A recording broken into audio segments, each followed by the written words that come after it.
nyata modul 1.4. Puji syukur kami panjatkan kehadirat Allah Subhanahu wa Ta'ala karena atas limpahan rahmat dan karunia-Nya sehingga kita semua diberikan kesehatan dan kesempatan untuk berkumpul di tempat yang sederhana ini. Dan tak lupa pula kita kirimkan salawat dan taslim atas junjungan Nabi besar Muhammad SAW, Nabi pembawa obat keselamatan di dunia dan di akhirat insyaallah. Saya ucapkan terima kasih kepada Bapak dan Ibu Guru yang menyempatkan hadir pada aksi nyata kami di modul 1.4. Saya bersama rekan saya, Ibu Erni Talib, akan membawakan materi pada acara tersebut. Baik, saya akan memulai untuk topik dalam eksplorasi konsep. Yang pertama itu ada disiplin positif dan nilai-nilai kebajikan universal. Kemudian yang kedua ada teori motivasi, hukuman, penghargaan, dan restitusi. Kemudian yang ketiga ada kebutuhan dasar manusia dan dunia berkualitas. Kemudian yang keempat 5 posisi kontrol. Dan yang kelima keyakinan kelas. Dan yang terakhir itu adalah segitiga restitusi. Baik, saya Nurina Sari, CGP Angkatan 10 akan membawakan materi disiplin positif dan nilai-nilai kebajikan universal. Kemudian yang kedua yaitu teori motivasi, hukuman, penghargaan, dan restitusi. Kemudian yang ketiga ada kebutuhan dasar manusia dan dunia berkualitas.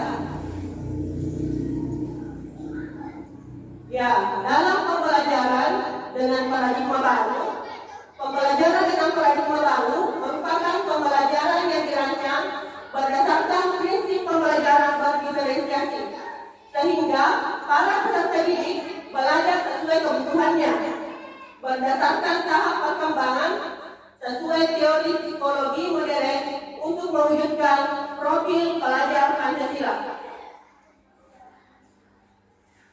Ya, ini adalah miskonsepsi tentang teori kontrol dari Dr. William Glasser. Di sini ada ilusi guru mengontrol murid. Kemudian ilusi bahwa semua penguasaan positif efektif dan bermanfaat. Kemudian yang ketiga, ilusi bahwa kritik dan membuat rasa bersalah mampu menguatkan karakter. Kemudian yang keempat, ilusi bahwa orang dewasa berhak memaksa. Jadi ini ilusinya, Bu. Ya, yang pertama itu disiplin positif dan nilai-nilai kebajikan universal. Ya, bagaimana seseorang bisa berubah dari paradigma stimulus respon kepada pendekatan teori kontrol. Ya, bila kita ingin membuat kemajuan perlahan, sedikit-sedikit ubahlah sikap atau perilaku Bapak Ibu. Namun, bila kita ingin memperbaiki cara-cara utama kita, maka kita perlu mengubah kerangka acuan kita. Ubahlah bagaimana Anda melihat dunia, bagaimana Anda berpikir tentang manusia. Ubahlah paradigma Anda, skema pemahaman dan penjelasan aspek-aspek tertentu tentang realitas. Ya, untuk materi yang pertama tentang disiplin positif. Jadi disiplin positif itu Bapak Ibu adalah pendekatan pengasuhan dan pengelolaan perilaku yang berfokus pada penguatan hubungan, pengajaran, dan pembelajaran melalui cara-cara yang penuh kasih sayang dan menghargai dengan tujuan mendorong perilaku baik dan membangun keterampilan hidup tanpa menggunakan hukuman fisik atau merendahkan seksual. Ya, ini adalah nilai-nilai kebajikan universal. Jadi, setiap perilaku atau perbuatan memiliki suatu tujuan. Ya, dengan mengaitkan nilai-nilai kebajikan yang diyakini seseorang, maka motivasi intrinsipnya akan terbangun sehingga motivasi dari dalam untuk dapat mencapai tujuan mulia yang diinginkan.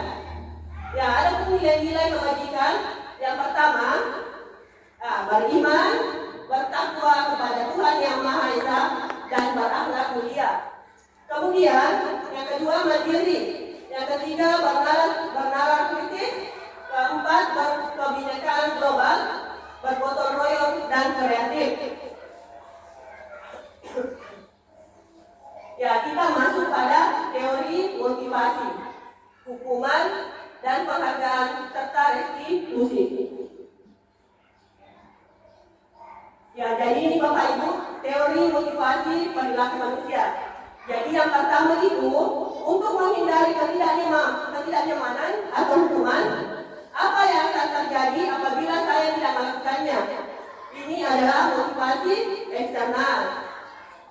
Kemudian yang kedua, untuk mendapatkan imbalan dari orang lain atau institusi, apa yang akan saya dapatkan apabila saya melakukannya?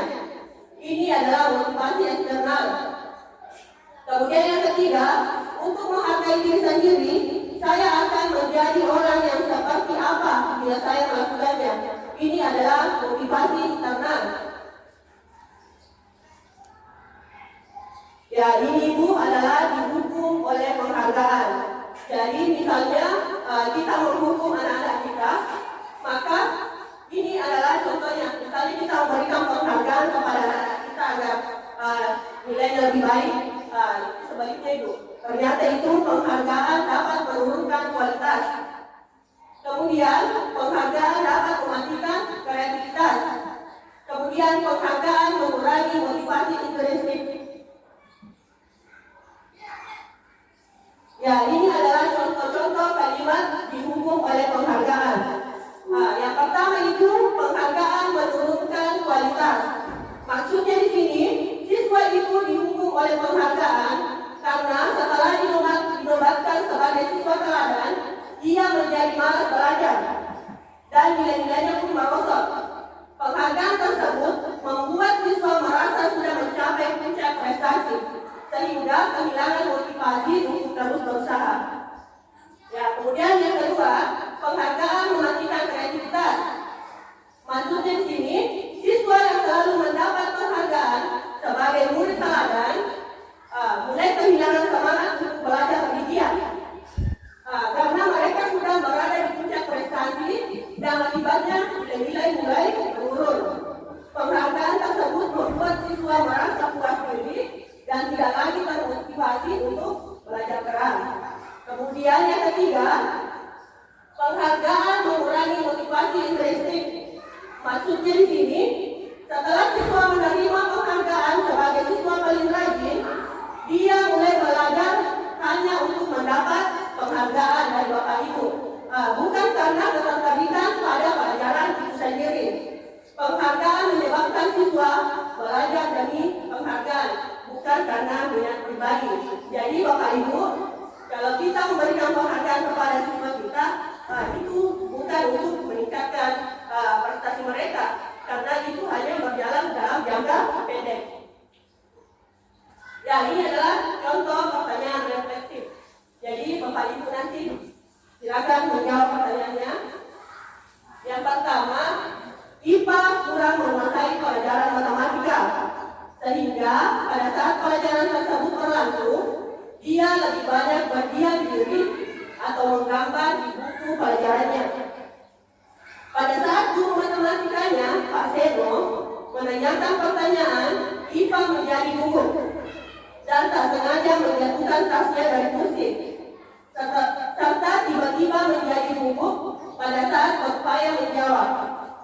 Seluruh kelas pun tertawa melihat perilaku IPA yang bicara tergagap dan terkejut tersebut. Pak Seno pada saat itu membiarkan teman-teman IPA maju menertawakan IPA yang tergagap dan malu luar biasa, dan malahan minta untuk maju ke depan dan berdiri di depan kelas sambil menunjuk hidungnya karena tidak bisa menjawab pertanyaan Pak Seno. Kelas makin gaduh dan anak-anak pun tertawa melihat IPA di depan kelas memegang ujung hidungnya. Ya, jadi pertanyaan yang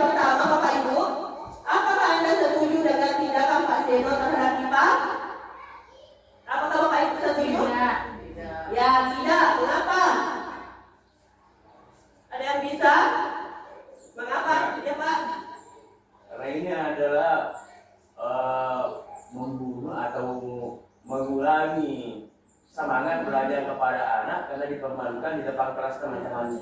Ya, terima kasih Pak jawabannya. Ya, kemudian yang kedua, menurut Anda, tindakan Pak Seno terhadap IPA adalah sebuah hukuman atau konsekuensi? Apakah itu adalah hukuman atau konsekuensi Bapak Ibu? Kira-kira kalau kita menghukum siswa kita berdiri di depan itu adalah hukuman atau konsekuensi? Ya, hukuman. Kita lihat jawabannya. Ya, untuk jawaban yang pertama, tidak setuju dengan tindakan Pak Seno terhadap IPA. Tindakan Pak Seno membiarkan teman-teman IPA menertawakan IPA yang tergagap dan malu, dan meminta IPA untuk berdiri di depan kelas sambil menunjuk hidungnya. Adalah sangat tidak pantas dan merendahkan. Guru seharusnya menciptakan lingkungan belajar yang aman, mendukung dan penuh kasih sayang. Tindakan tersebut jelas merupakan bentuk hukuman yang tidak mendidik dan lebih mirip perilaku melecehkan yang dapat merusak harga diri dan kepercayaan diri siswa.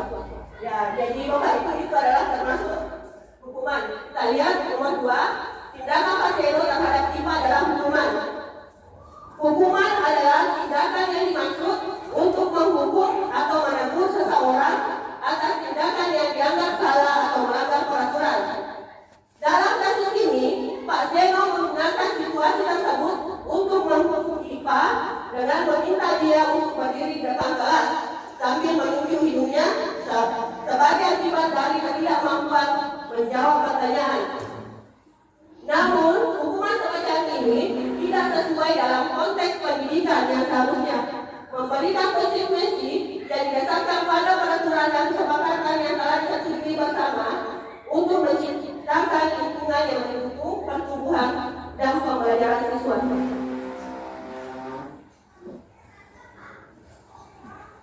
Ya, Bapak Ibu, sekarang kita masuk pada penjelasan apa itu hukuman.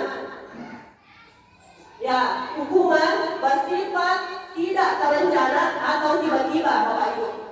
Jadi misalnya kita marah kepada siswa kita, itu spontan kita lakukan. Kemudian anak atau murid tidak tahu apa yang akan terjadi dan tidak dilibatkan. Hukuman bersifat satu arah dari pihak guru yang memberikan dan murid hanya menerima suatu hukuman tanpa melalui suatu kesepakatan atau pengerahan dari pihak guru, baik sebelum atau sesudahnya. Hukuman yang diberikan bisa berupa fisik maupun psikis. Murid atau anak disakiti oleh suatu perbuatan atau kata-kata. Ya, selanjutnya itu konsekuensi. Jadi hukuman dan konsekuensi itu Bapak Ibu berbeda ya. Konsekuensi sudah terencana atau sudah disepakati, sudah dibahas dan disetujui oleh murid dan guru. Umumnya bentuk konsekuensi dibuat oleh pihak guru atau sekolah. Dan murid sudah mengetahui sebelumnya konsekuensi yang akan diterima bila ada pelanggaran. Pada konsekuensi, murid tetap dibuat tidak nyaman untuk jangka waktu pendek. Konsekuensi biasanya diberikan berdasarkan suatu data yang umumnya dapat diukur. Misalnya, setelah 3 kali tugasnya tidak selesai pada batas waktu yang telah diberikan oleh Bapak atau Ibu guru, atau murid melakukan kegiatan di luar kegiatan pembelajaran, misalnya mengobrol, maka murid tersebut akan kehilangan waktu bermain dan harus menyelesaikan tugas karena ketertinggalannya. Peraturan dan konsekuensi yang mengikuti ini sudah diketahui sebelumnya oleh murid. Sikap guru di sini senantiasa memonitor murid. Ya, ini Bapak Ibu perbedaan dari hukuman dan konsekuensi. Untuk hukuman, sesuatu yang menyakitkan harus terjadi, sedangkan konsekuensi itu sesuatu harus terjadi. Kemudian untuk hukuman, membuat anak sakit fisik maupun hati untuk jangka waktu lama, sedangkan konsekuensi itu membuat anak merasa tidak nyaman dalam jangka waktu pendek. Kemudian Hukuman, anak membenci kedisiplinan, sedangkan konsekuensi anak menghargai disiplin. Kemudian hukuman itu bersifat paksaan, sedangkan konsekuensi itu stimulus atau tanggapan. Untuk hukuman mendorong anak menyakiti diri sendiri, sedangkan konsekuensi mendorong anak agar mudah menyesuaikan diri. Kemudian hukuman konsep diri yang buruk, konsekuensi konsep diri yang baik. Hukuman anak belajar untuk menyembunyikan kesalahan mereka. Kemudian konsekuensi anak belajar untuk mematuhi peraturan yang ada. Kemudian yang terakhir, hukuman itu sifatnya marah, rasa bersalah, dipermalukan, merasa tak dihargai. Ya, sedangkan konsekuensi anak akan kehilangan hak, dibuat tidak nyaman, diasingkan untuk sementara. Ya, sekarang Bapak Ibu, apakah bisa membedakan mana hukuman dan mana konsekuensi? Jadi di sini akan ada soal. Ya, yang pertama yaitu mencatat 100 kali dalam buku dengan kalimat saya tidak akan terlambat lagi karena siswa terlambat ke sekolah. Kira-kira ini Bu, apakah hukuman atau konsekuensi? Coba kita lihat jawabannya. Ya, ini adalah jawabannya hukuman. Karena mencatat 100 kali Bu tidak sesuai dengan pelanggaran yang dilakukan oleh siswa. Siswa hanya datang terlambat, tetapi gurunya memberikan hukuman dengan mencatat 100 kali. Ya, kita lihat soal kedua.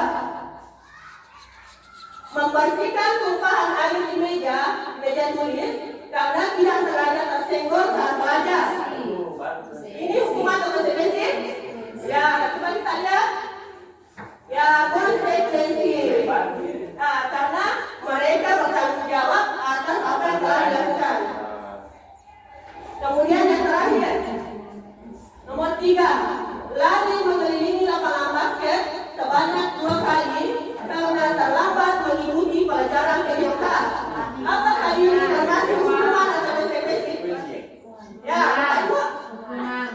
Hukuman Bapak konsekuensi. Coba kita lihat.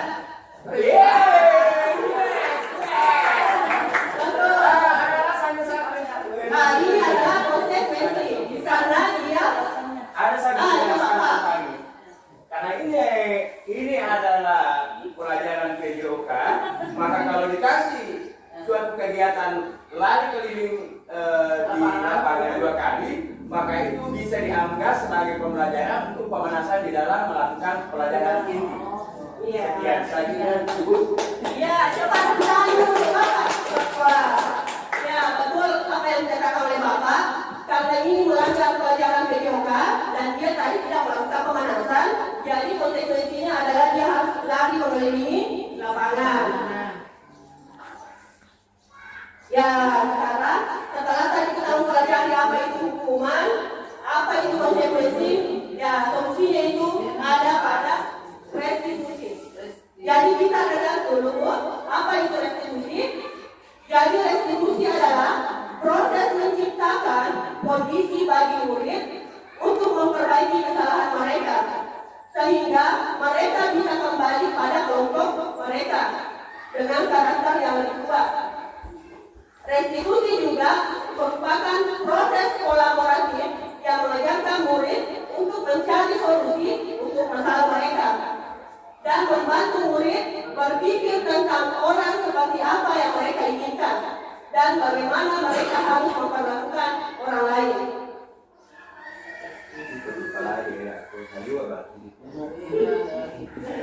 Jadi bagaimana restitusi berbeda dari hukuman?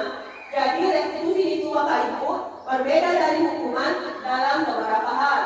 Nah, yang pertama, restitusi fokus pada pemulihan dan perbaikan, sedangkan hukuman fokus pada memberikan konsekuensi negatif.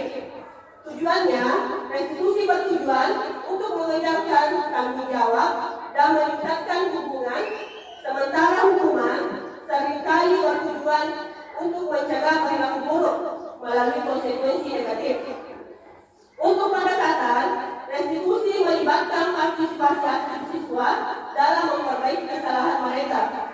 memberikan hukuman seringkali bersifat sepihak.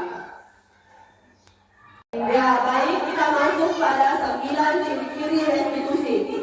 Yang pertama, restitusi bukan untuk menebus kesalahan, namun untuk belajar dari kesalahan. Kemudian yang kedua, dapat memperbaiki hubungan. Kemudian yang ketiga, tawaran, bukan paksaan. Kemudian yang keempat, restitusi menuntut untuk melihat ke dalam diri. Kemudian yang kelima, restitusi mencari kebutuhan dasar yang mendasari tindakan. Kemudian keenam, restitusi diri adalah cara yang paling baik. Yang ketujuh, restitusi fokus pada karakter, bukan tindakan. Kemudian restitusi fokus pada solusi. 9. Restitusi mengembalikan murid yang berbuat salah pada kelompoknya. Jadi ini adalah restitusi adalah hal yang terbaik yang harus Bapak Ibu lakukan jika melakukan kesalahan kepada siswa. Ya, sampai di sini Bapak Ibu ada pertanyaan? Ya, saya persilakan pada Ibu Gaya.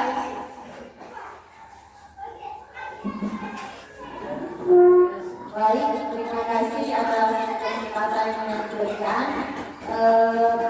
Berdasarkan pemaparan tadi tentang materi hukuman, konsekuensi dan restitusi, yang saya ingin tanyakan di sini mengenai apabila terjadi dalam kondisi, misalnya ketika salah satu siswa melakukan pelanggaran, kemudian kita sebagai guru atau tenaga pendidik tidak lagi melakukan yang namanya hukuman atau konsekuensi, bahkan kita mencoba melakukan yang namanya restitusi. Kemudian ketika hal tersebut sudah dilakukan, tetapi siswa tersebut kembali melakukan pelanggaran, kira-kira bagaimana atau apa yang kita harus lakukan sebagai guru untuk mengatasi masalah tersebut? Terima kasih. Tepuk tangan dulu untuk Ibu Yaya. Pertanyaannya sangat menarik. Jadi bagaimana jika kita seorang guru sudah melakukan restitusi dan tidak lagi melakukan hukuman ataupun konsekuensi kepada siswa kita, namun siswa kita masih mengulangi perbuatannya. Jadi yang pertama Bapak Ibu yang kita harus lakukan, kita terlebih dahulu melakukan evaluasi kepada siswa kita. Apakah siswa kita sudah memahami restitusi yang kita lakukan? Sempat kita sudah melakukan restitusi kepada siswa kita, namun mereka belum mengerti apa yang Bapak Ibu berikan kepada dia. Maksudnya solusi yang Bapak Ibu berikan. Kemudian kita melakukan reflektif.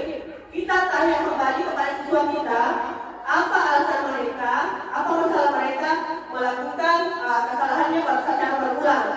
Kemudian yang kedua, kita sebagai guru harus mendengarkan secara baik apa yang disampaikan oleh siswa kita. Biarkan siswa kita curhat kepada kita, Bapak Ibu guru. Ya, kita jangan langsung menghardik siswa tersebut. Kemudian yang ketiga, apabila siswa kita masih melakukan hal tersebut, kita melakukan komunikasi terbuka dengan orang tua siswa. Kita bisa memanggil orang tua siswa ke sekolah dan bertanya dan menyampaikan masalah yang anaknya lakukan di sekolah. Kemudian kita mencari solusi bersama-sama. Seperti itu Ibu. Yang tidak ada yang bertanya? Kalau tidak ada, saya lanjut untuk 5 posisi kontrol manusia. Jadi di sini Bapak Ibu ada 5 posisi kontrol manusia. Yang pertama ada dalam posisi penghukum. Kemudian yang kedua ada pembuat rasa bersalah. Kemudian yang ketiga ada posisi sebagai teman. Kemudian yang keempat ada posisi pemantau. Dan yang terakhir adalah posisi manajer.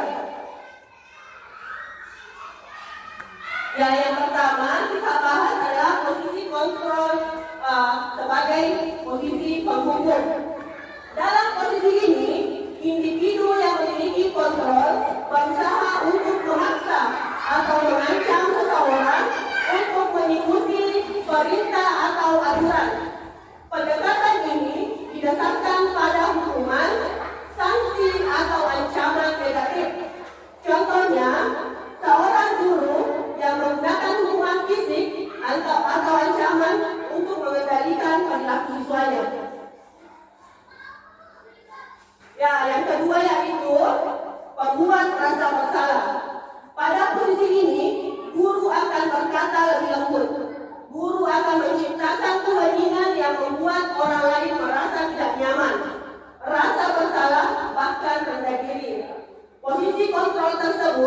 berdampak pada penilaian diri yang buruk.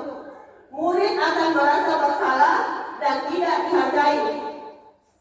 Tidak seperti dampak posisi penghukum, murid dapat menumpahkan segala amarah meskipun dengan cara negatif.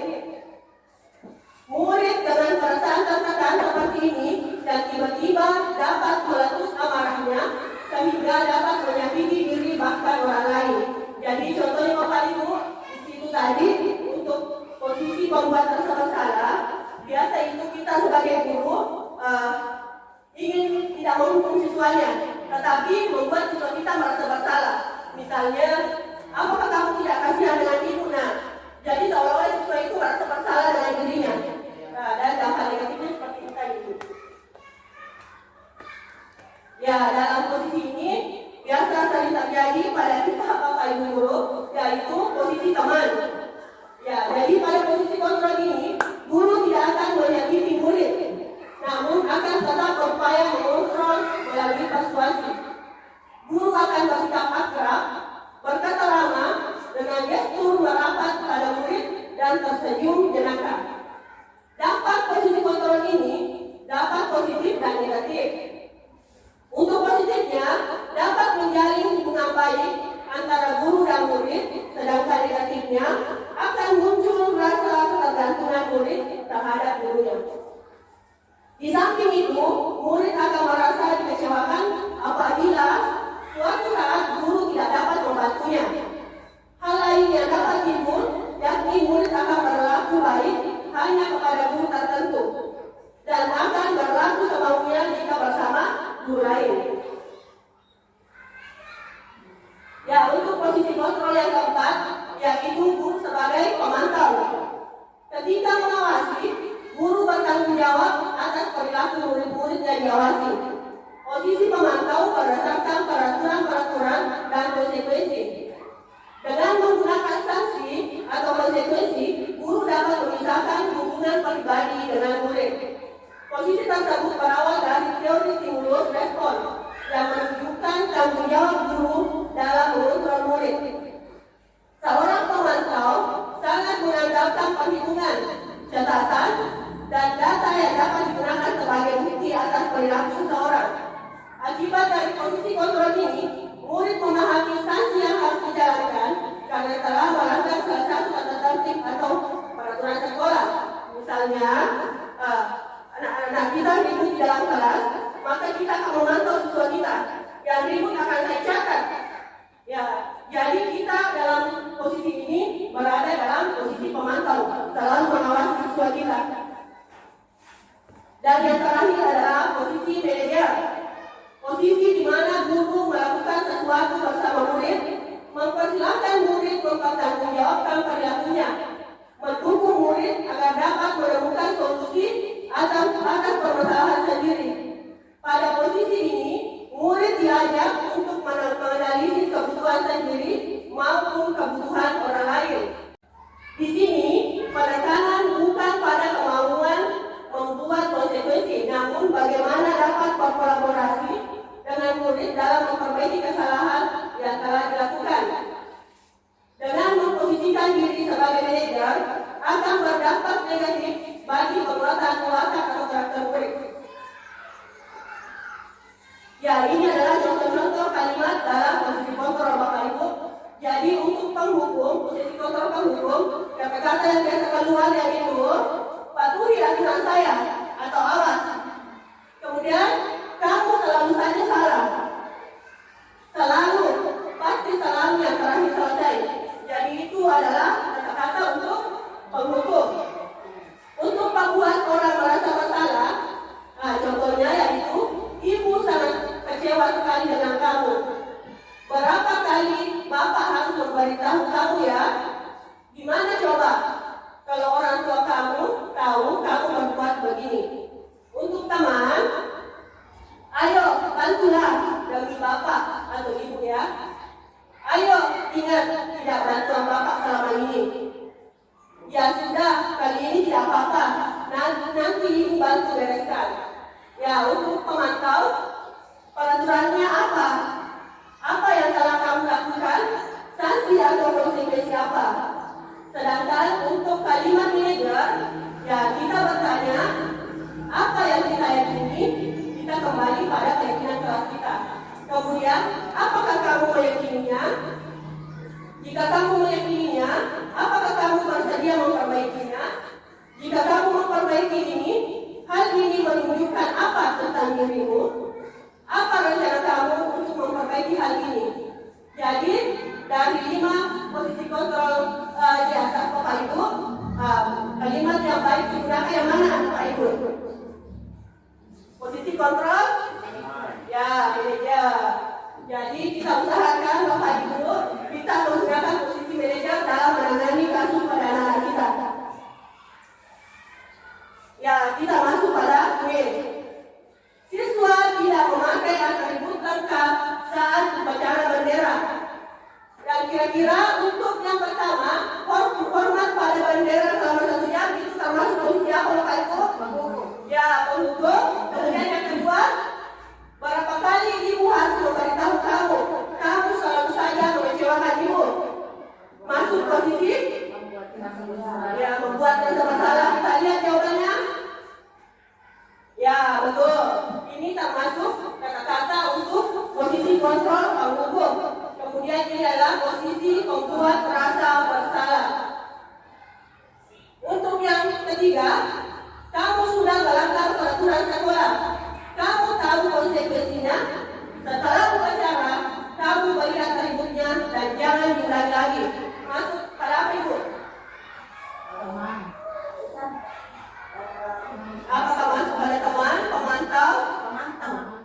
Pemantau kita kunci. Coba yang keempat, ayo dong ikuti aturan sekolah. Tolong bantu ibu ya. Sekali ini ya sudah tidak apa-apa. Lain kali jangan sampai berbuat seperti ini. Ya, teman kita lihat hasilnya. Ya, betul.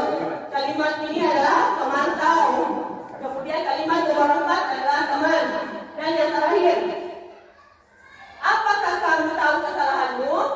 Kira-kira bagaimana kamu memperbaiki kesalahanmu? Manajer, coba kita lihat jawabannya. Ya, betul.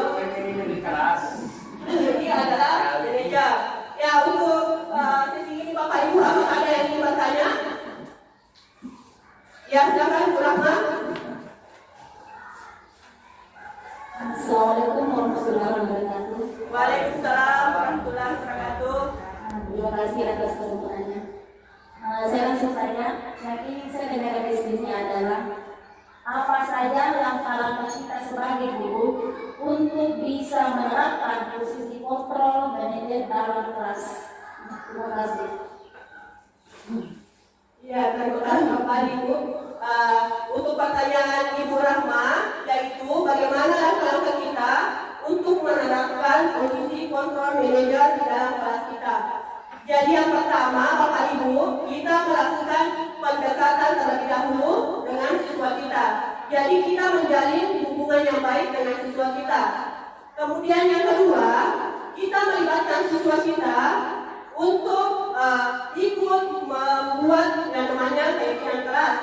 Jadi jangan Bapak Ibu saja yang membuat keyakinan kelas, tetapi kita melibatkan siswa kita sehingga siswa mengetahui apa yang sudah diyakini di dalam kelas kita.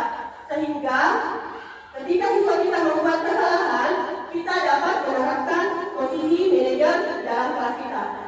Seperti itu Ibu. Ya. Nah, jadi untuk posisi kontrol manajer yang baik dilakukan oleh guru melibatkan pengelola kelas dengan aturan dan prosedur yang jelas, menciptakan lingkungan belajar yang terstruktur dan teratur. Guru yang berperan sebagai manajer memastikan kejelasan, harapan dan konsistensi dalam penerapan peraturan, membantu siswa mengembangkan tanggung jawab dan disiplin diri. Pendekatan ini mendukung suasana belajar yang kondusif, di mana siswa merasa aman, termotivasi, dan terarah dalam proses belajar mengajar. Ya, sebelum saya bacakan kesimpulan, saya ingin Bapak Ibu tepuk semangat dulu biar kita tidak mengantuk. Ayo, semua tahu semangat?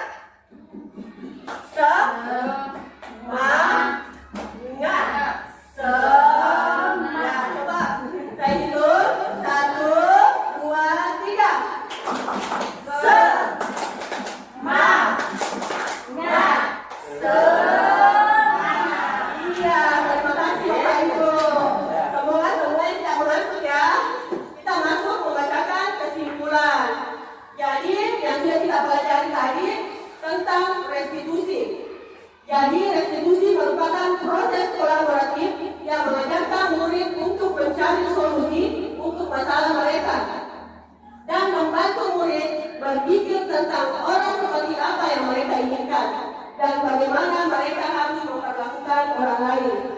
Kemudian untuk posisi control manager adalah yang terbaik yang bisa diterapkan oleh guru, melibatkan pengelolaan kelas dengan aturan dan prosedur yang jelas dan menciptakan lingkungan belajar yang terstruktur dan teratur. Iya, terima kasih Bapak Ibu saya ucapkan. Inilah pemaparan yang sempat saya sampaikan dan semoga dapat bermanfaat untuk saya pribadi dan untuk Bapak Ibu semua. Saya ucapkan terima kasih sekali lagi. Assalamualaikum warahmatullahi wabarakatuh. Dan saya serahkan kepada rekan saya Ibu Ernita ini. Betul ya.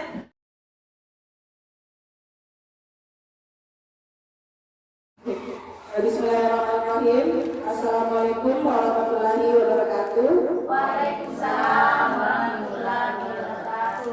Baik Bapak Ibu yang terhormat Bapak Kepala Sekolah serta rekan-rekan guru yang berkenan hadir dalam acara diseminasi aksi nyata modul 1.4 pada materi budaya positif. Terima kasih sekali lagi.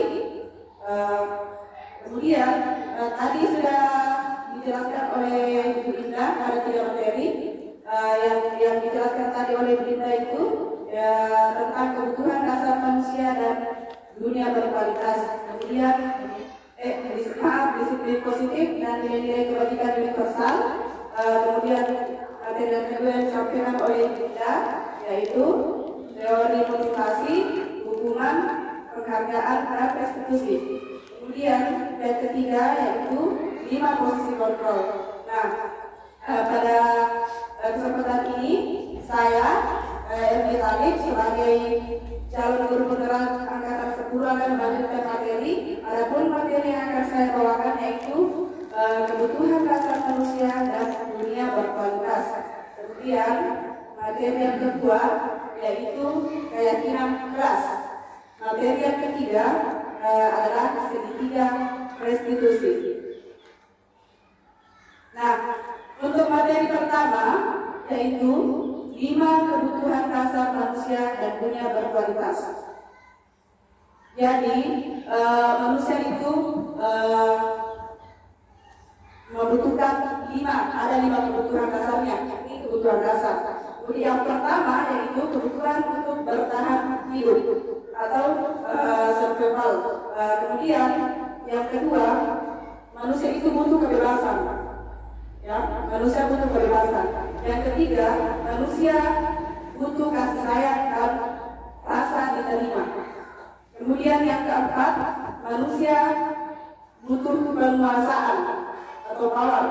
Kemudian yang terakhir, manusia membutuhkan kesenangan. Nah, kebutuhan dasar manusia adalah segala sesuatu yang kita lakukan untuk mendapatkan apa yang kita inginkan. Seluruh tindakan yang kita lakukan memiliki tujuan tertentu dan semua usaha terbaik yang kita lakukan adalah dalam rangka agar kebutuhan kita terpenuhi dengan baik. Jadi kebutuhan yang pertama tadi itu kebutuhan untuk bertahan hidup. Ada kebutuhan bertahan hidup adalah kebutuhan yang bersifat fisiologis untuk bertahan hidup. Misalnya kita itu butuh untuk sehat, misalnya untuk beraktivitas atau sebagainya. Kemudian kita membutuhkan rumah atau tempat tinggal, ya. Kita membutuhkan rumah atau tempat tinggal dan yang tentunya kita membutuhkan makanan untuk bisa tetap bertahan hidup dan tetap berenergi. Kemudian kita membutuhkan kasih sayang dan rasa diterima. Ya, anak-anak yang memiliki kebutuhan dasar kasih sayang dan rasa diterima yang tinggi biasanya ingin disukai dan diterima oleh lingkungannya. Jadi kita itu membutuhkan kasih sayang dari bukan hanya dari orang tua, tapi kalau di sekolah itu kita membutuhkan kasih sayang dari gurunya, seperti itu biasanya dari teman-temannya. Kemudian yang ketiga, manusia membutuhkan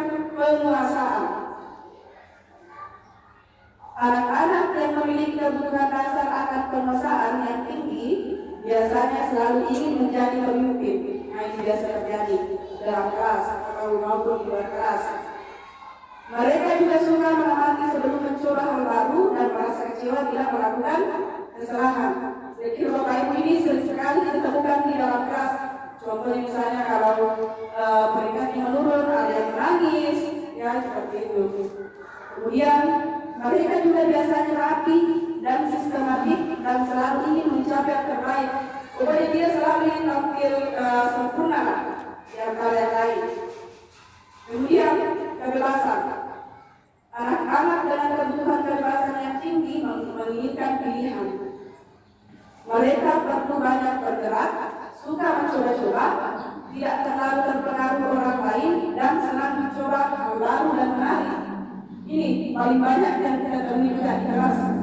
Mereka membutuhkan kebebasan. Misalnya, saya tidak suka belajar. Saya tidak suka belajar di dalam kelas. Saya suka belajar di luar kelas. Olahraga, saya suka bermain bola, saya suka main takbir, saya tidak suka menyanyi. Nah, mereka ini merasa bebas. Kemudian kesenangan. Anak-anak dengan kebutuhan dasar kesenangan yang tinggi biasanya ingin menikmati apa yang dilakukan. Mereka juga bisa berkonsentrasi tinggi saat mengerjakan hal-hal yang diserahnya.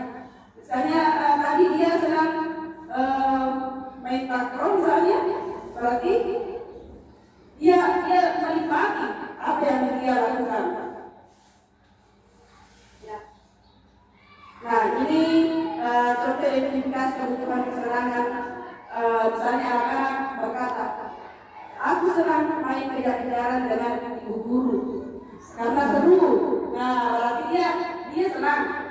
Kemudian dia berkata, aku bisa melakukan terus di kelas. Saya ingin main bola, saya ingin main bulu tangkis, saya ingin menyanyi, misalnya seperti itu. Berarti dia butuh kebebasan. Kemudian aku sebel, dapatku tidak rapi. Malah ibu guru nunjukin ke teman-temanku di depan kelas. Nah, anak-anak ini yang butuh penguasaan biasanya seperti itu. Dia selalu ingin tampil sempurna. Dia tidak suka kalau ada hal-hal yang tidak sempurna dalam baik dari tugasnya, penampilannya atau apanya. Malah ditunjukin ke teman-teman di depan kelas, otomatis dia merasa saya ini kurang, dia merasa malu karena biasanya dia selalu tampil perfect.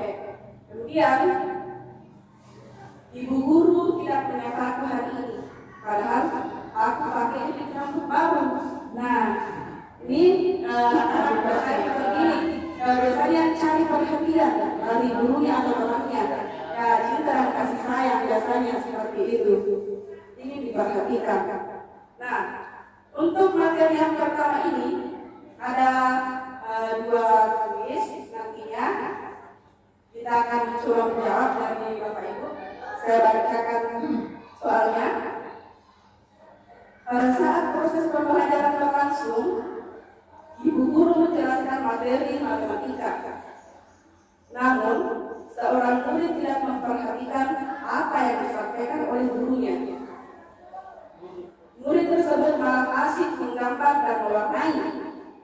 Ketika ditanya, mengapa dia tidak memperhatikan penjelasan guru, murid tersebut menjawab, saya merasa bosan belajar matematika karena saya tidak paham, Bu. Nah, dari kebutuhan tadi, dari cerita tersebut di atas, kira-kira murid ini membutuhkan apa? Dari kelima tadi kebutuhan dasar manusia itu ada yang bisa Bapak Ibu? Ya, Ibu Yaya silakan. Baik, terima kasih. Berdasarkan dari ilustrasi di atas, kira-kira dari cerita tersebut, murid tersebut membutuhkan rasa kebebasan karena ketika dia melakukan sesuatu yang tidak disenanginya, maka dia akan merasa bosan. Jadi dia berpotensi tidak memperhatikan lagi hal tersebut karena tidak sesuai dengan yang dia inginkan. Jadi maksudnya di sini dia tidak bebas dalam melakukannya. Terima kasih. Ya, terima kasih jawabannya dari Ibu Yaya. Menurut Ibu Yaya,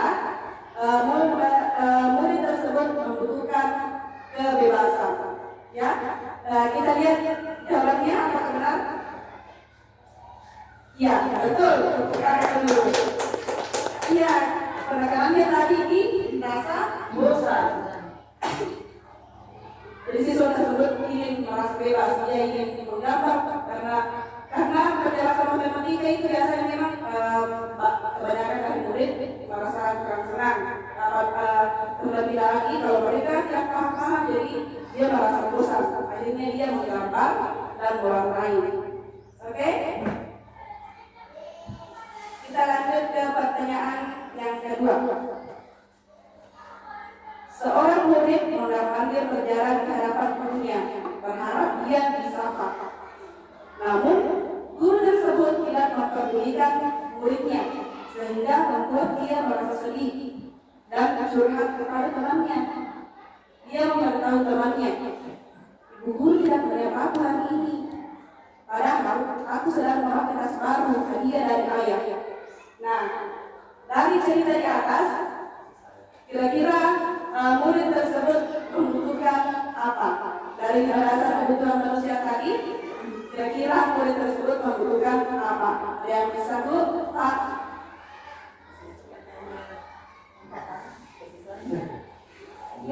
Saya. Ya, Bapak kepala sekolah. Saya kira ini sangat membutuhkan kasih sayang karena ini juga masalah ini. Ini hadiah ini. Jangan sampai menurunkan juga kualitas pelajar ini. Karena berupa hadiah berarti ada yang mau dicapai ini. Jangan sampai sudah dikasih hadiah menurunkan juga. Jadi di sini harus dikatakan fokus kepada kasih sayang. Jangan dia dianggap sebagai hadiah untuk kepintaran dia. Saya kira cukup apa yang saya sampaikan, mudah-mudahan jawaban yang benar. Oke, terima kasih Bapak kepala sekolah. Menurut Bapak, dari cerita di atas, murid tersebut membutuhkan cinta dan kasih sayang. Oke, kita lihat jawabannya benar atau salah. Oke, nah, jadi ternyata dia butuh perhatian dari gurunya. Karena dia mendapatkan hadiah dari ayahnya.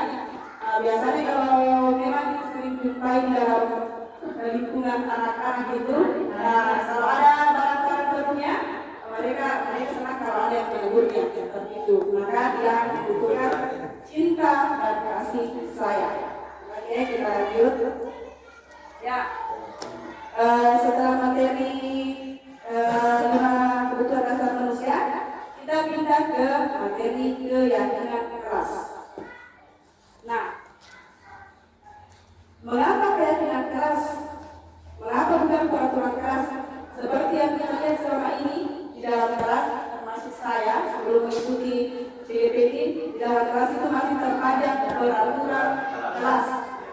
Nah, ternyata peraturan kelas itu biasanya hanya dibuat oleh guru. Ya, kita yang membuat sehingga anak-anak itu biasa merasa tertekan. Ya, mengapa keyakinan keras? Mengapa bukan peraturan keras? Ternyata ada nilai positifnya. Nah, keyakinan keras itu bersifat lebih abstrak daripada peraturan yang lebih rinci dan konkret. Kalau keyakinan keras berupa pernyataan-pernyataan yang universal. Kemudian pernyataan keyakinan keras senantiasa dibuat dalam bentuk positif. Nah, jadi kalimat-kalimatnya itu positif. Tidak ada yang kalimat memaksa atau apa. Keyakinan keras hendaknya tidak terlalu banyak, sehingga mudah diingat dan dipahami oleh semua warga kelas. Jadi kita tidak membuat kalimat yang panjang lebar. Kita singkat tapi sudah dipahami dan diingat oleh semua warga kelas. Kemudian keyakinan keras sebaiknya sesuatu yang dapat didapatkan di lingkungan tersebut. Misalnya ada yang membuat keyakinan seperti ini tidak sesuai dengan kondisi sekolah kita. Itu tidak boleh diambil. Kemudian semua warga kelas hendaknya ikut berkontribusi dalam pembuatan keyakinan keras lewat kegiatan pendapat. Guru, siswa, semua ikut berpartisipasi dalam pembuatan keyakinan keras. Berbeda dengan peraturan keras tadi. Kalau peraturan keras biasanya kita yang buat, tidak melibatkan siswa atau murid. Kemudian yang terakhir, bersedia meninjau kembali keyakinan keras dari waktu ke waktu.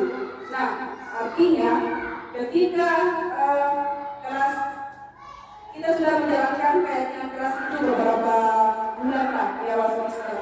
Nanti saat berlangsung beberapa bulan ke depannya kita tinjau apakah keyakinan keras yang kita buat ini sudah sesuai. Jika ada yang perlu ditambah, boleh kita membuat kembali. Jika ada yang perlu dikurangi, boleh kita menghapusnya. Seperti itu.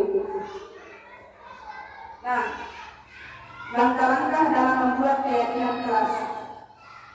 Jadi, kalau dalam membuat keyakinan keras itu, yang pertama, guru menyampaikan tujuan kegiatan, yaitu membuat kesepakatan.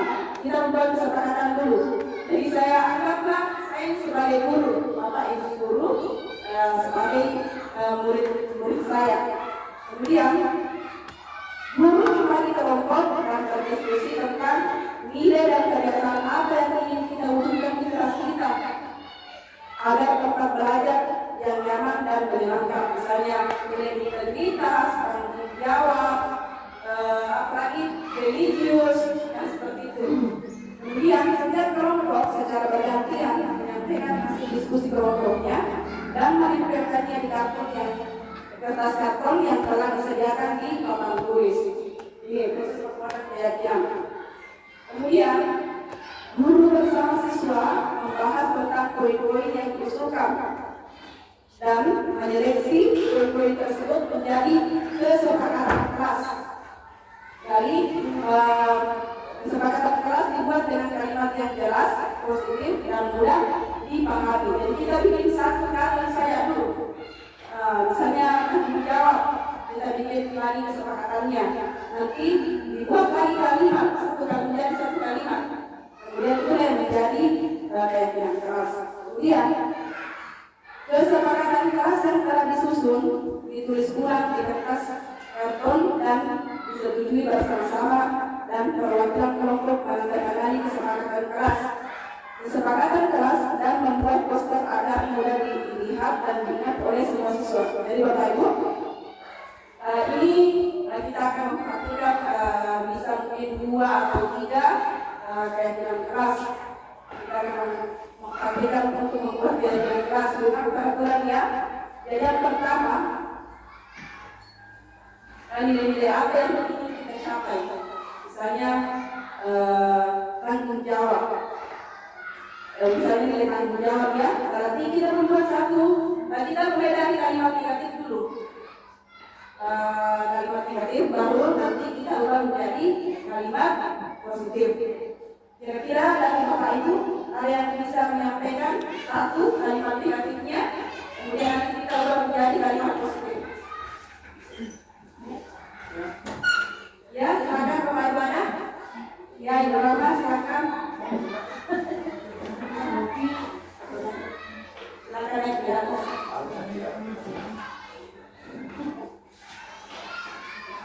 jadi Ibu Rama akan menuliskan kalimat negatifnya.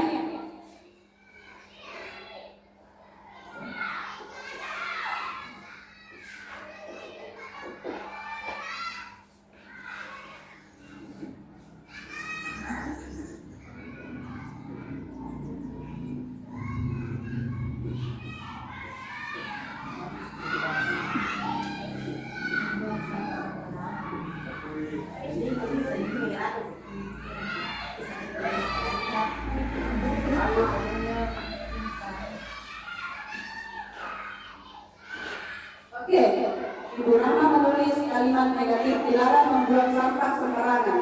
Nah, ini biasanya kita sering jumpai ada kata dilarang.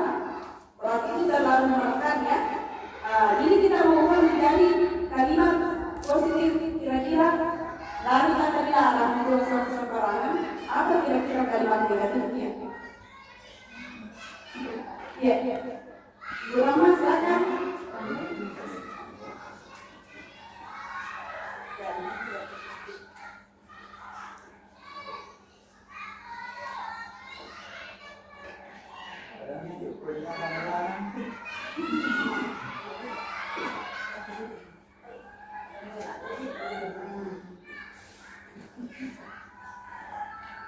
Oke.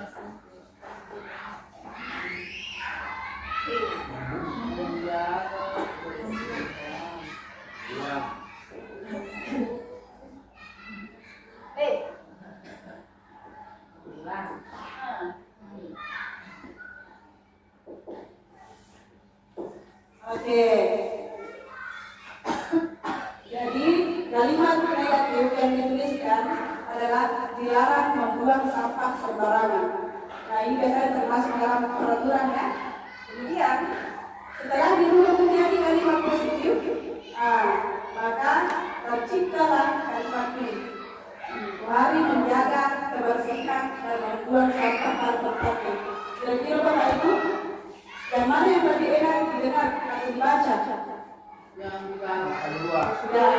kedua, karena ini lebih halus, ya lebih halus bahasanya. Kalau ini terlalu menekan, karena membuang sampah sembarangan.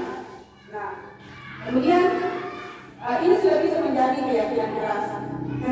Ketika semua peserta didik atau murid sudah sepakat atau guru yang sudah sepakat, berarti ini sudah bisa menjadi satu kalimat keyakinan keras. Nah, kemudian ada lagi Bapak Ibu yang kedua, ya silakan Ibu. Kalimat negatifnya.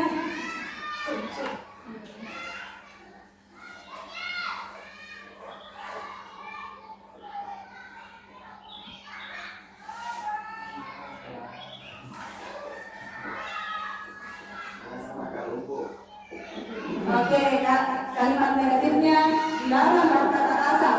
Nah, kira-kira kalimat positifnya apa? Kira-kira setelah kita berubah kalimat positif?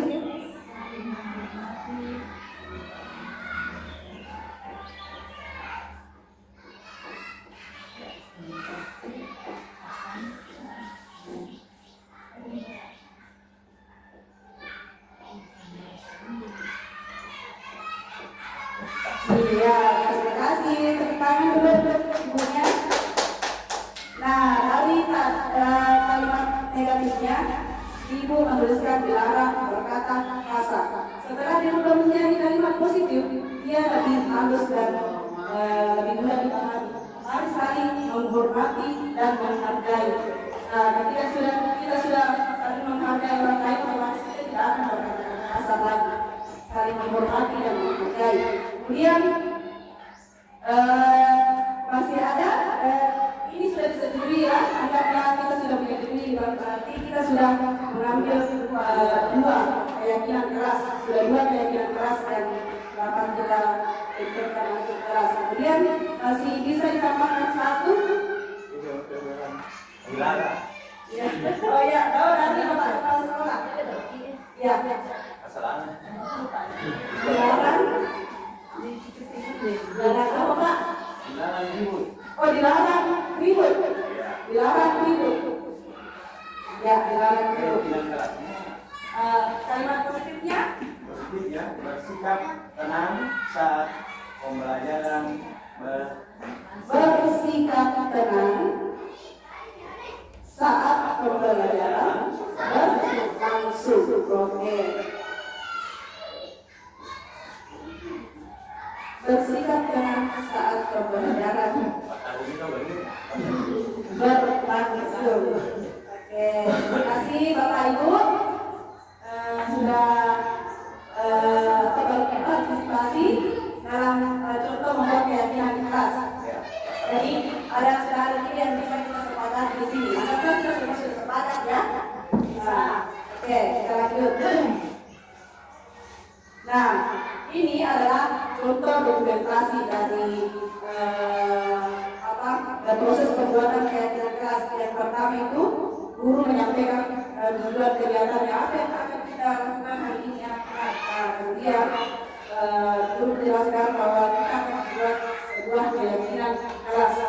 Kemudian setelah itu guru membagikan sticky note. Sticky note kemudian guru membimbing murid-muridnya untuk menuntun ya, membimbing dan menuntun murid dalam penulisan keyakinan keras dari apa yang mereka yakini. Kemudian masing-masing setiap kelompok secara bergantian menempelkan di kertas karton yang telah disediakan di papan tulis. Jadi semuanya menempel. Jadi semua siswa terlibat. Apa yang mereka yakini nanti itu baru diseleksi.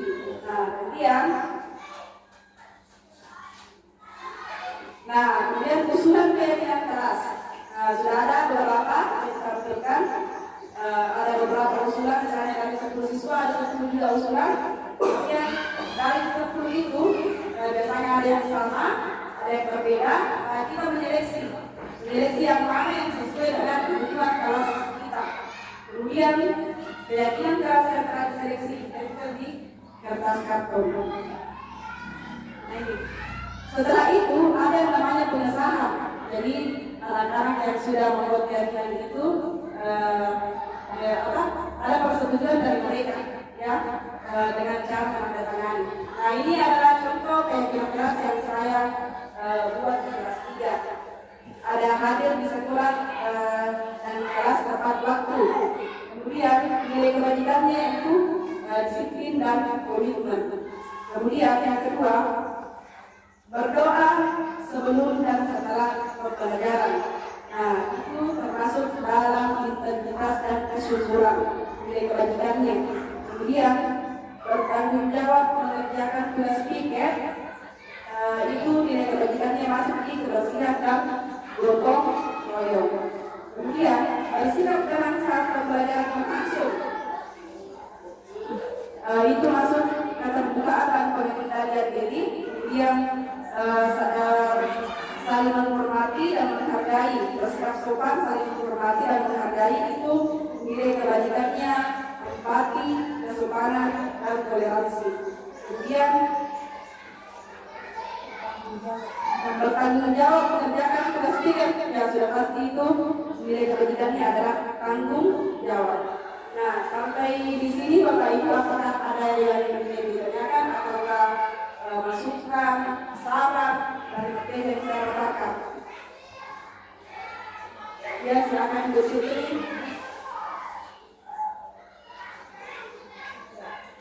Terima kasih atas kesempatan yang telah diberikan. Dari materi Ibu tentang keyakinan kelas, yang ingin saya tanyakan, mengapa kita harus melibatkan siswa dalam pembuatan keyakinan kelas? Ya, terima kasih Bu Fitri, pertanyaannya sangat bagus. Mengapa kita harus melibatkan siswa dalam pembuatan keyakinan kelas? Mengapa bukan guru saja? Ya, ini kan di dalam kelas artinya guru yang berkuasa. Ya, mengapa kita harus melibatkan siswa? Terima kasih Bu pertanyaannya. Jadi, mengapa kita harus melibatkan siswa? Karena setiap siswa itu memiliki keyakinan kita masing-masing. Kita harus menghargai setiap siswa. Jangan merasa bahwa siswa itu tidak penting untuk melakukan hal ini. Mereka juga butuh, mereka juga punya aspirasi istilahnya. Apa yang mereka sampaikan. Jangan sampai kita membuat keyakinan serta berpaham menurut kita sendiri, siswa itu nantinya akan merasa bahwa kita ini tidak dihargai sama itu. Ya, makanya semua warga kelas maupun ada yang namanya kesepakatan kelas dan ada yang namanya kesepakatan sekolah, semuanya harus terlibat. Kalau di dalam kelas namanya keyakinan kelas, ya, berarti semua yang ada di dalam kelas ikut berpartisipasi supaya semua merasa dihargai dan apa yang mereka ingin sampaikan dapat tersalurkan. Ya, seperti itu kira-kira Ibu jawabannya. Nah, untuk materi yang terakhir, yaitu materi segitiga restitusi. Nah, kalau tadi restitusi itu sudah disampaikan oleh kita. Sekarang ada yang namanya segitiga restitusi. Apa sih itu segitiga restitusi? Jadi, segitiga restitusi itu suatu proses dialog yang dijalankan guru atau orang tua agar dapat menghasilkan murid yang mandiri dan bertanggung jawab. Ini seperti ini segitiga restitusi. Jadi ketika anak-anak berbuat salah, kita mencoba menerapkan segitiga restitusi tanpa langsung menghakimi anak-anak. Yang pertama, ada menstabilkan identitas, kemudian kita memvalidasi tindakan anak-anak yang salah. Kemudian menanyakan keyakinannya. Keyakinan tadi ini maksudnya keyakinan keras yang sudah disepakati. Coba lanjut. Nah, pada saat menstabilkan identitas, yang pertama, jadi segitiga restitusi itu yang pertama, langkah pertama adalah menstabilkan identitas. Kita tidak langsung menghakimi murid-murid kita. Nah, adapun kata-kata yang atau kalimat yang akan kita sampaikan kepada murid kita, yaitu berbuat salah itu hal yang manusiawi. Kenapa kita harus menstabilkan identitas? Supaya murid kita itu tidak merasa terlalu takut. Karena biasanya anak-anak kalau bersalah itu dipanggil, mereka langsung takut, gemetar. Karena kita yang pertama yang kita lakukan menstabilkan identitas supaya dia akan menyampaikan apa yang sebenarnya salah dalam dirinya. Jadi guru berkata berbuat salah itu hal yang manusiawi. Murid juga kita menyatakan tidak ada manusia yang sempurna. Bapak Ibu juga terkadang berbuat salah. Kita pasti bisa menyelesaikan permasalahan ini. Nah, kemudian kita juga bisa mengatakan Bapak Ibu atau Ibu tidak tertarik untuk mencari tahu siapa yang benar dan siapa yang salah. Tapi Ibu lebih tertarik untuk menyelesaikan masalah ini.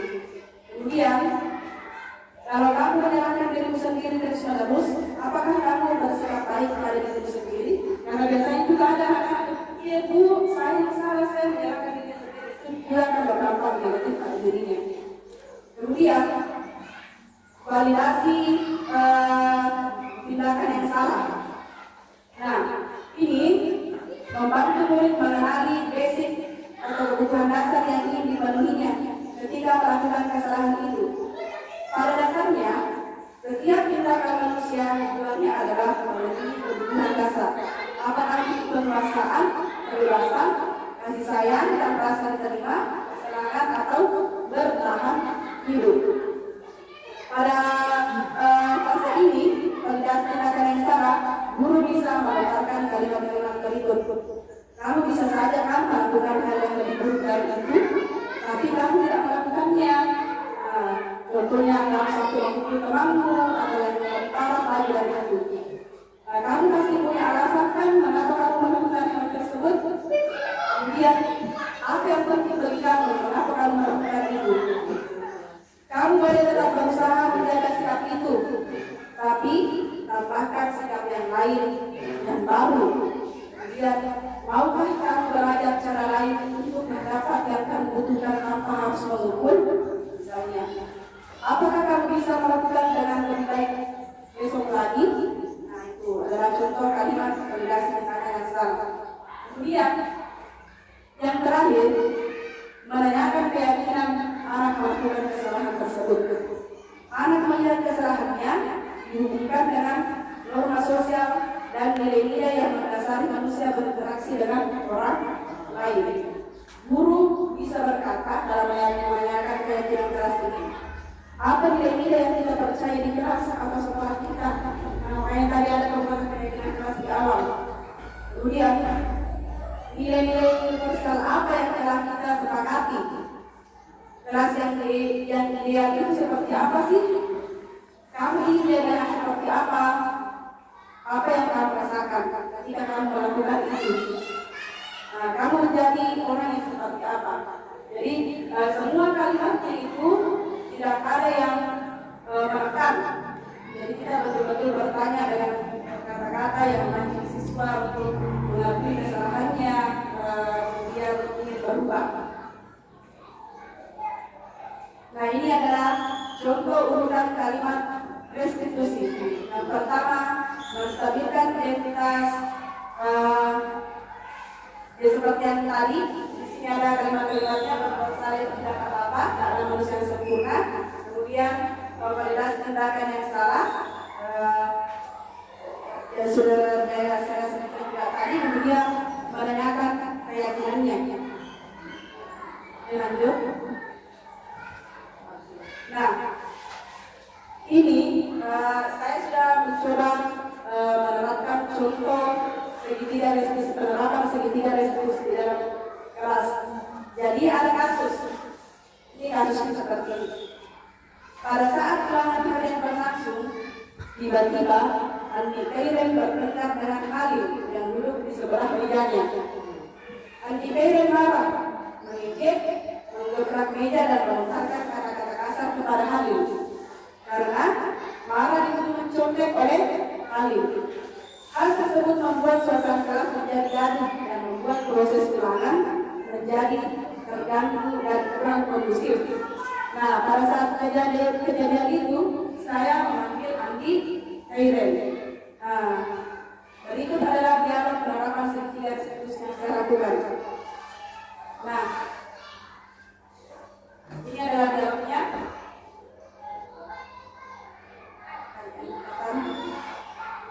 Ya, jadi yang pertama yang saya katakan kepada Andi Kairen, tadi kenapa kamu menggebrak meja Halil sambil melontarkan kata-kata yang kasar dan juga mengejek Halil? Jadi ini adalah tahap masalahnya identitas.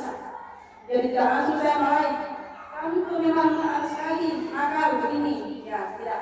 Jadi dia menjawab, habisnya saya sangat kesal Bu, masa saya dituduh mencontek ulangannya? Saya marah Bu, saya tidak terima pertanyaan seperti itu. Makanya saya mati dan ejek dia. Kemudian dalam tahap penstabilan identitas, saya berkata, oh begitu, pantas kamu merasa kesal dan marah karena kamu dituduh mencontek ulangan. Ibu pun juga akan merasa marah kalau ibu dituduh mencontek, padahal ibu tidak melakukannya. Kemudian saat itu, Andi Kairen melakukan apa? Saya langsung maki-maki Halil Bu, biar dia tahu rasanya dituduh sembarangan. Karena terlalu emosinya, saya sampai menggebrak mejanya Bu. Nah, itu dalam proses menstabilkan identitas. Nah, kemudian pada tahap selanjutnya itu validasi tindakan yang salah, apa yang salah dari dia. Nah, saya bertanya, kamu melakukan hal ini karena punya alasan kan? Nah, dia menjawab, iya Bu, masa saya diam saja dituduh mencontek? Harga diri saya diinjak-injak Bu, ya saya marah lah, saya membela diri. Itu. Kemudian wajar Andi Kairen kamu membela dan mempertahankan harga diri kamu, karena itu merupakan sesuatu yang penting buat kamu. Untung saja kamu tidak bertindak dan melakukan hal-hal yang lebih parah dari itu, seperti memukul Halil. Kemudian, iya Bu, untung saya masih punya kesabaran. Kemudian Andi Kairen dan kamu memilih untuk tidak membuat hal-hal yang lebih parah dari itu. Kami memilih untuk bersabar. Iya Bu. Nah, sekarang tahap terakhir kita menanyakan keyakinannya, keyakinan yang sudah dilanggar. Sekarang coba kita lihat lagi tindakan kamu saat memaki, mengejek dan mengebrak meja Halil. Apakah sesuai dengan keyakinan keras dan prinsip Andi Kairen? Dia menjawab tidak Bu, saya terbawa emosi. Kira-kira keyakinan keras yang mana yang tidak sesuai dengan perbuatan Andi Kairen tadi? Bersikap sopan dan saling menghormati dan menghargai orang lain Bu. Ya, Andi Kairen yakin tidak kalau bersikap sopan dan saling menghormati orang lain itu penting untuk kamu. Iya Bu, jawabnya. Nah, Ibu juga setuju. Lalu keyakinan apa yang harus kamu lakukan saat kamu marah atau sedang emosi? Saya harus bisa lebih bersabar Bu. Hanya seperti itu. Nah, kamu bersedia memperbaiki masalah ini? Bersedia Bu. Andi Kairen, apa yang akan kamu lakukan untuk memperbaiki masalah ini? Saya akan lebih bersabar dan menahan diri dulu apabila saya diejek. Saya akan melapor kepada Ibu dulu. Ya, bagus. Andi Kairen sekarang silakan kembali ke tempat duduknya. Terima kasih Bu. Jadi ini ada prakteknya yang saya lakukan bersama tadi. Kenapa kamu menggebrak meja Halil sambil melontarkan kata-kata kasar dan mengejeknya? Habisnya saya sangat kesal Bu, masa saya dituduh mencontek ulangannya, dan saya marah juga Bu. Saya tidak terima diketahui seperti itu. Lantas kamu merasa marah dan kesal karena kamu dituduh mencontek. Ibu juga akan merasa sangat marah apabila ibu dituduh mencontek, padahal ibu tidak melakukannya. Kemudian saat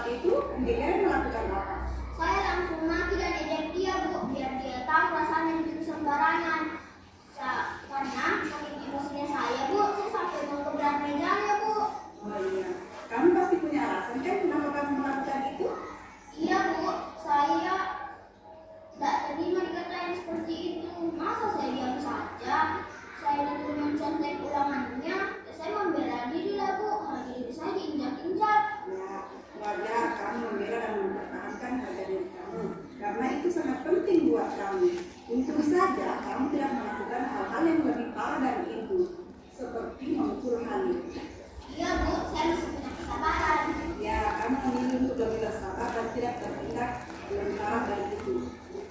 Iya, Bu.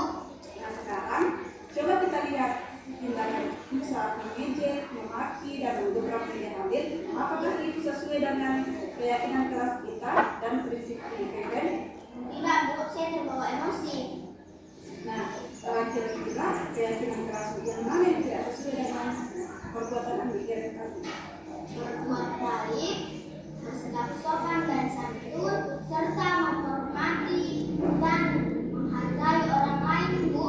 Nah, sekarang apakah adik Karen meyakini kalau berkata baik, bersikap sopan dan santun, menghargai dan menghormati orang lain itu penting untuk adik Karen? Yakin, Bu? Ya, ibu juga setuju. Lalu keyakinan apa yang harus adik Karen lakukan apabila adik Karen sedang emosi atau marah? Harus lebih bersabar, Bu. Ya, kamu bersedia memperbaiki masalah ini? Bersedia, Bu. Apa yang akan kamu lakukan untuk memperbaiki masalah ini? Saya akan lebih bersabar dan menahan diri. Jika saya diejek, saya akan langsung melapor kepada ibu guru. Ya, bagus sekali. Silakan adik Karen kembali ke tempatnya. Terima kasih, Bu. Oke, baik. Itu adalah contoh penerapan segitiga restitusi. Ketika Assalamualaikum. ketika kita langsung memarahi anak-anak atau murid, itu biasa menimbulkan ketidaknyamanan pada dirinya atau murid mereka akan merasa bersalah atau merasa tidak menyenangkan kepada gurunya, akhirnya timbullah sifat-sifat negatif. Nah, setelah itu kita akan mendengarkan testimoni penyelesaian masalah dari siswa tadi ketika dia apa yang dia rasakan setelah gurunya melakukan penerapan segitiga restitusi itu. Assalamualaikum. Perkenalkan, nama saya Andi Karen Syakira Azka.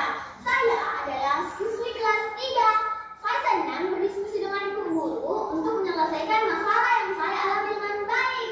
Dari hasil diskusi, saya harus lebih bersabar dan dapat mengendalikan diri serta harus berkata baik serta menjaga sopan santun, menghargai dan menghormati orang lain. Terima kasih, Bu Guru. Ya, itu adalah testimoni dari Andi Karen setelah dilakukan penerapan segitiga restitusi. Dia merasa lebih senang, merasa tidak terlalu ditekan sama gurunya. Ya, semoga kita bisa menerapkan segitiga restitusi. Ya, kita tiba di akhir materi dari Bapak Ibu. Apakah ada pertanyaan?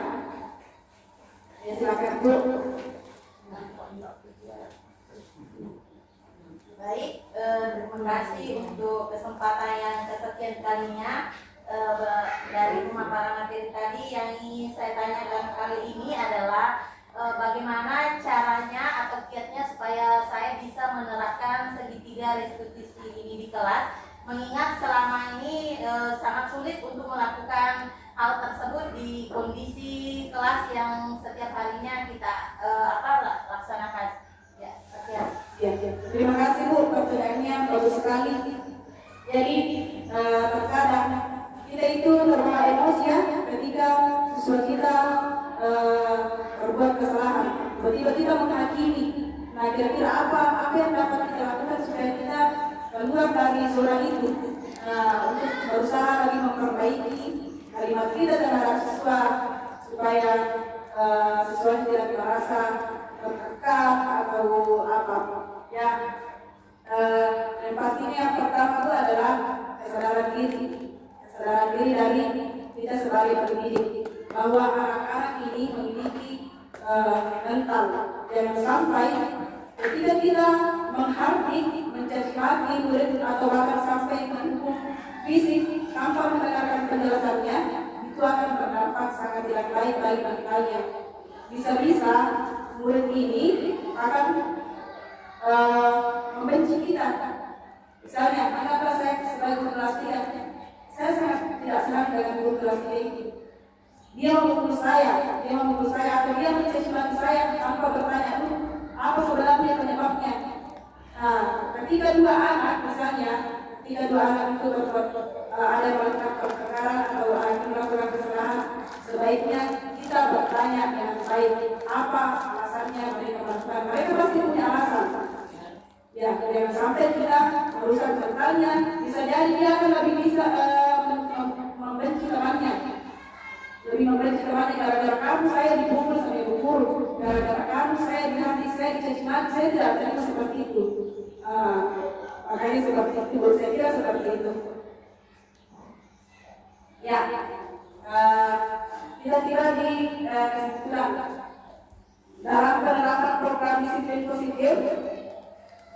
Hendaknya guru memiliki standar kepribadian profesional dan sosial yang baik, di mana guru mampu merefleksi dirinya dalam posisi kontrol saat ini. Bagaimana perjalanan dirinya sebagai amon atau manajer yang menuntun murid-muridnya menjadi insan yang mandiri, merdeka, dan bertanggung jawab. Ya, terima kasih Bapak Ibu. Sekian pemaparan dari materi kami. Sudah lebih dari 1 jam. Saya bersama Ibu Ida memaparkan materi. Terima kasih atas atensinya. Terima kasih sudah berkenan hadir di sini dalam acara diseminasi budaya positif. Semoga apa yang kami sampaikan dapat bermanfaat terutama bagi kami dan juga Ibu Bapak Guru. Terima kasih. Assalamualaikum warahmatullahi wabarakatuh. Waalaikumsalam.